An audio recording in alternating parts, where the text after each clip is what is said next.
Right, so this is slightly different. We're not doing an introduction on this one primarily because it's a bit of a fastball. Me and Alex got back from the Battleground show yesterday and I actually received my Hickstarter from Empress. Interestingly, Alex ordered the full Monty one. What is it? The Walter Hartzer deal, or whatever Empress called it, with basically everything in. Because he was getting that, it was pointless me getting it as well. So I've just got a selection of the basically of the infantry figures, of the foot figures, which is what you can see here. So first off, obviously thanks to Empress for sorting it out so quickly. I was quite surprised. I wasn't expecting it so quick, but obviously I've been lucky, and obviously Paul Hicks to do the sculpting. So what I thought I'd do is just basically go through what I've got, and I'll show you some of the figures. So to build sort of a rough generic platoon, I just basically got what I needed figures wise. So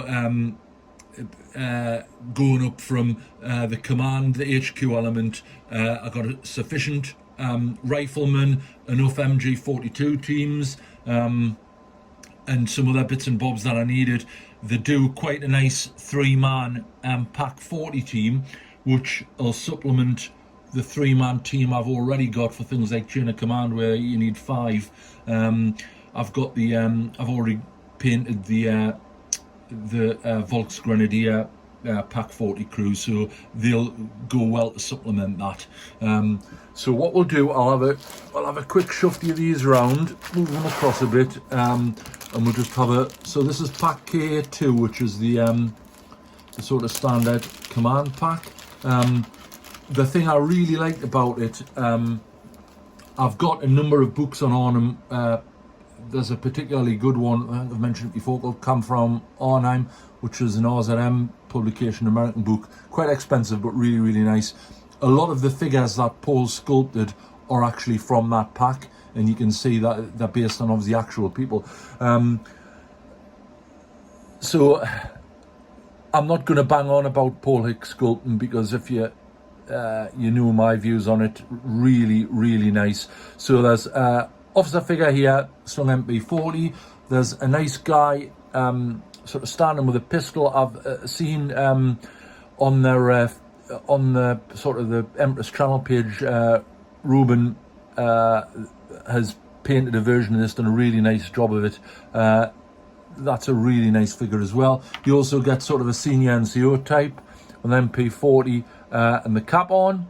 Again, as you can see, up to Paul's normal standard, really, really nicely done. The thing I really like about them, when I've initially had a look at them, the equipment is based actually off what they were carrying. So it's not like a generic gas mask container, bread bag, water bottle, and mess tin. It's just really nice, and it's unusual to get figures sculpted like that, with so some of them are in quite light order, which is obviously, it'll tie in nicely for what they're based on, you know, the Arnhem figures. And then there's radio operator. You obviously get the set as well. So that's the basic command set. I'm not going to go through them all. Suffice to say that the figures are up to Paul's usual standards. Really, really nicely done. These are the MG42 teams. So in this pack, I've got 2 packs of these. You got a prone team and a moving team.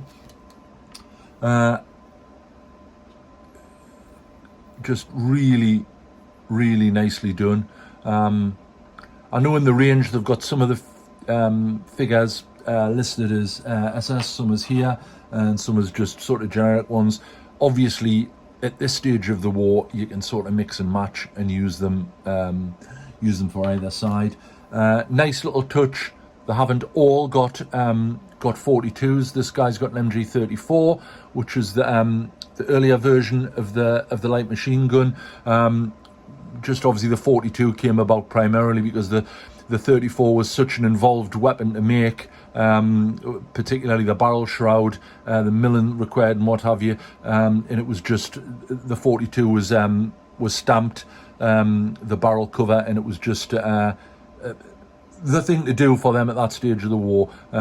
So that's why you've got a couple of them. Obviously the figures, the troops in Arnhem, although there's a sort of general view that there's two SS Panzer divisions there, the troops that actually fought there, a lot of them were just a mishmash, training units, and things that they pulled together at very quick notice. Standard sort of World War II German practice in relation to being attacked was to counter-attack as soon as possible, immediately, which obviously they did, which resulted in the basically what happened at Arnhem.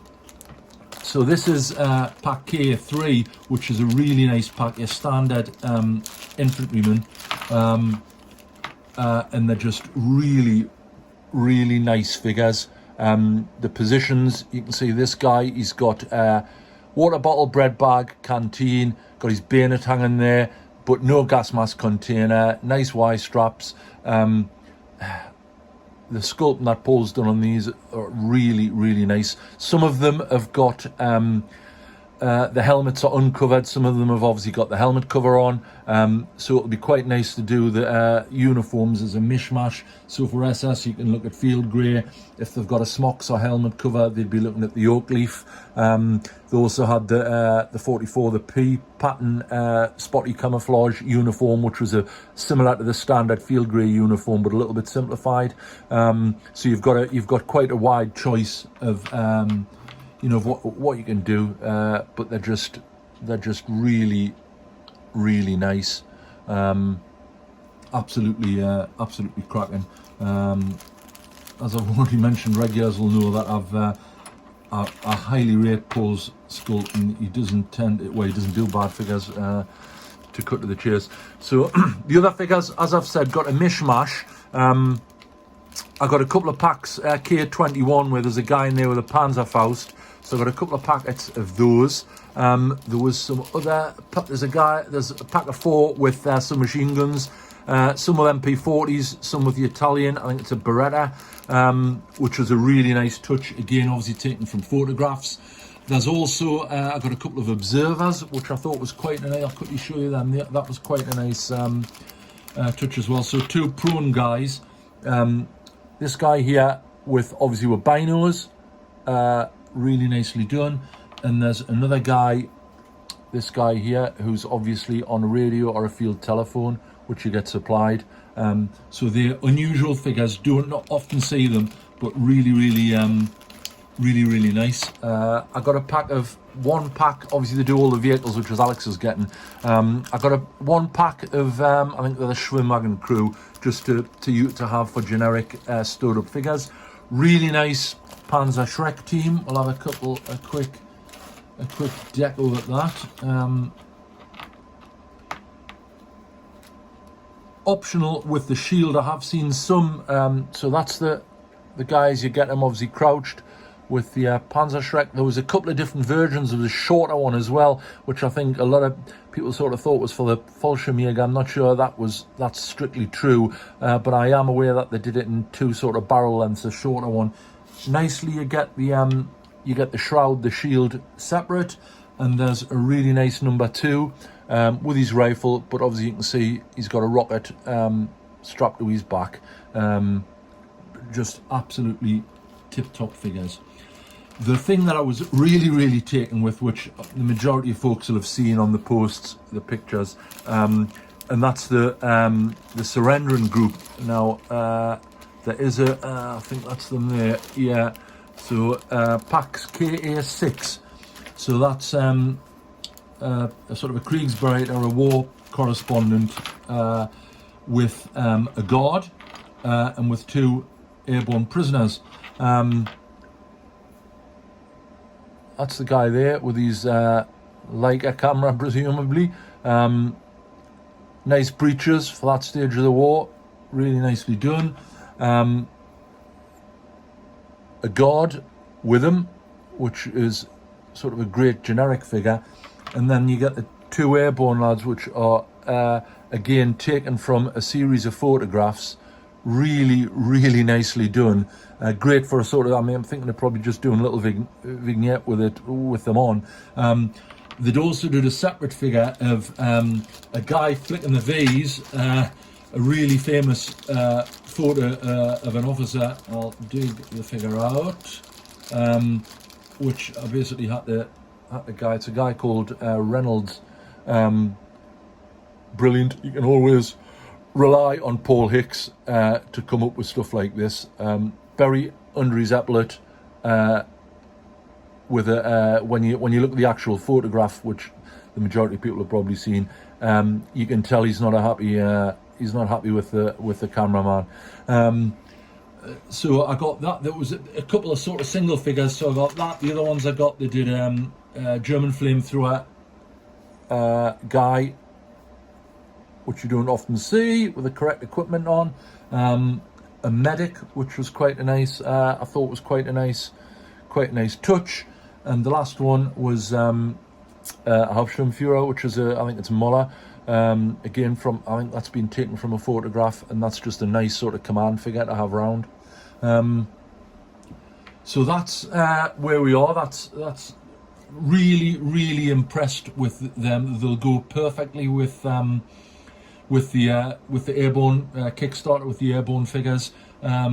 The noise in the background, which I'll have to apologise for, is the 3D printer running. Alex is printing some stuff off. We've done a lot of quite a few of Osterbeek Arnhem houses, which have turned out really, really nice. So I'll have to do a short video on those. But to round off with, really highly recommend these figures. I think you might have a slight window now to get them. I know the Hickstarter is imminently finishing, but I would imagine the majority of people now will have dipped into it. Certainly if you've got the British Airborne figures, you'd be mad not to get these to counter them. They're really, really nicely done.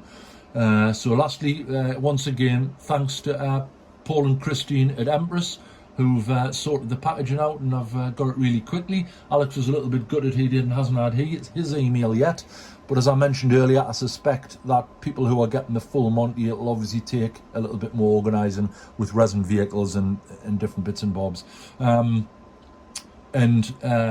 Obviously, thanks very much to Mr. Hicks for working his magic on the figures. They're really, really nicely done. So that's it, quick video. We're going to do another one very shortly on the Battleground show, what we thought of that. That was a really nice show, and we'll get back to you as soon as we can. Any questions, as normal, drop them in, and we'll see you soon.